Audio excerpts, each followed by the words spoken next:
जय गुरुदेव मेरे प्यारे साथियों, इंदिरा रावत राजस्थान अजमेर से। प्यारे साथियों, एक बार गुरु नानक देव जी अपने दो शिष्यों भाई मर्दाना और भाई बाला के साथ में पहाड़ी इलाके में कहीं जा रहे थे और वो उनको चलते चलते काफ़ी टाइम हो गया था।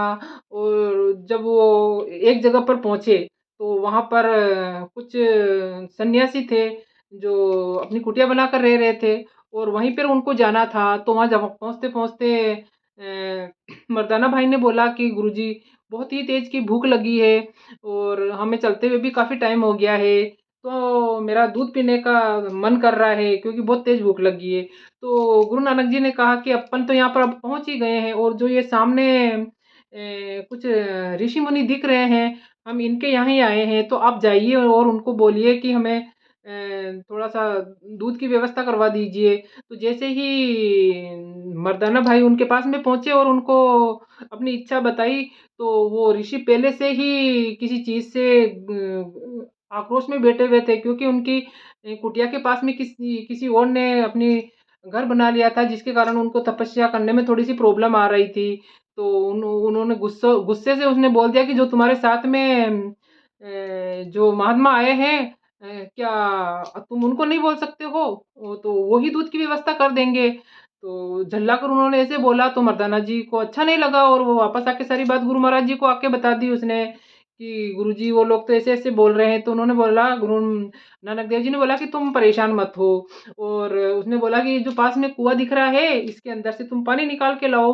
तो मर्दाना भाई वहां पे गए और पानी निकालने का जो बर्तन था उसके अंदर से उन्होंने पानी निकाला और अपने पास में जो पात्र था उसके अंदर डालकर उन्होंने गुरुजी को भी पिलाया और खुद को भी पिलाया। लेकिन उसके अंदर बिल्कुल हूबहू उसके अंदर दूध का स्वाद था, उस पानी के अंदर दूध का स्वाद था।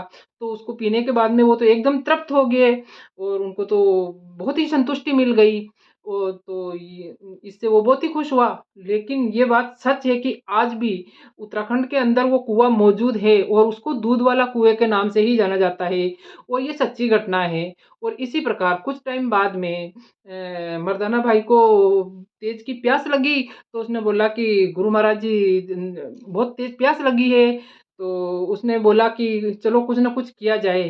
तो उसने क्या किया, वो जो तपस्वी थे उसकी इस प्रकार की बातों से वो उनको उसके ऊपर गुस्सा आने लगा और उन्होंने सोचा कि इसने तो कुआं ही दूध के स्वाद का कर दिया है। और उन्होंने आसपास के सारे पानी को अपनी तपस्या से सुखाने का प्रयास करने लगे।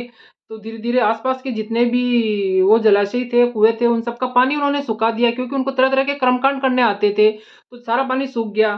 तो मर्दाना जी को तेज प्यास लगने लगी। तो उसने बोला कि गुरु महाराज जी बहुत तेज प्यास लगी है, तो क्या किया जाए? तो उन्होंने बोला कि गुरु महाराज जी ने बोला कि चिंता मत कर। तो गुरु नानक देव जी ने एक लकड़ी पास में से ली और मर्दाना भाई को दिया और बोला कि तू वहाँ कुछ आगे थोड़ी दूर पे जा कर इस लकड़ी से एक लाइन बनाते हुए मेरी तरफ आना, लेकिन शर्त यह है कि तू जब इस लकड़ी की लाइन खींचते हुए मेरे पास आएगा तो पीछे नहीं देखना है। तो उसने उसकी बात मान ली और वो लकड़ी लेके वहां पे गए और वहां से उस लकड़ी से निशान बनाते बनाते आने लगे। तो काफी दूर तक वो निशान बनाते बनाते चले आए, लेकिन उनसे रहा नहीं गया। और कुछ आगे आकर उन्होंने एकदम पीछे की साइड में देख लिया। तो उन्होंने क्या देखा कि बहुत ही शानदार ठंडे और शीतल जल की एक नदी उसके पीछे पीछे बहती हुई चली आ रही है। लेकिन हुआ ये कि जहां वो लकड़ी को रोक के पीछे देखा उसी जगह पे आके वो नदी खत्म हो गई। तो उन्होंने बहुत कोशिश की और वो लकड़ी को आगे लेकर चलने चलने लगे, लेकिन फिर बाद में वो नदी वहीं की वहीं रुक गई। तो उन्होंने गुरु महाराज जी के पास में आए और नानक देव जी को अपनी सारी कहानी सुनाई। तो नानक देव जी ने बोला कि तूने गुरु का कहना नहीं माना। गुरु ने बोला था तुझे कि लकड़ी से तुम लाइन खींचते हुए आना, लेकिन एक बार भी पीछे मुड़कर मत देखना। तो तूने जहां से पीछे मुड़कर देखा वहां पे ही वो नदी रुक गई है। तो मेरे प्यारे साथियों, आज भी उत्तराखंड के अंदर वो नदी जहाँ पर रुकी है वो स्थान आज भी मौजूद है। और वो जो ऋषि मुनि थे वो अपने ज्ञान के ऊपर अहंकार कर रहे थे, वो ये सब देखकर बहुत शर्मिंदा हुए और गुरु नानक देव जी के पास में आके उनके पाँव में गिर पड़े और अपने अहंकार के लिए उससे क्षमा मांगने लगे।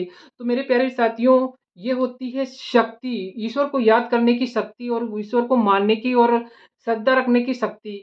कि पहले के टाइम में ऐसे ऐसे ईश्वर के अवतार आते थे कि कुछ भी कर सकते थे और आज उनके प्रमाण भी मौजूद है और आज के दिन में आज के दुनिया में भी ऐसे कई लोग मौजूद हैं जिसके कि सिर्फ एक इशारे मात्र से सब कुछ संभव हो जाता है, लेकिन आज के लोग ये चीज़ समझने की कोशिश नहीं करते हैं। वो ईश्वर भक्ति से दूर होते चले जा रहे हैं और उनको उनके ऊपर श्रद्धा ही नहीं होती है और वो मानने को ये तैयार ही नहीं होते हैं कि अगर ईश्वर की दिल दिल से भक्ति की जाए तो वो जो कुछ भी बोले वो सब प्रकट हो सकता है। लेकिन सिर्फ इतना सा है कि मानना मानना पड़ता है और अपने दिल के अंदर उनके ऊपर पूरा विश्वास रखना पड़ता है कि हमारे भगवान हमारे लिए ये कर सकते हैं। तो मेरे प्यारे साथियों, आपको ये छोटी-सी कहानी कैसी लगी? अच्छी लगी है तो लाइक, कमेंट और शेयर कीजिए। नए आए तो मेरे चैनल को सब्सक्राइब कीजिए। जय गुरुदेव।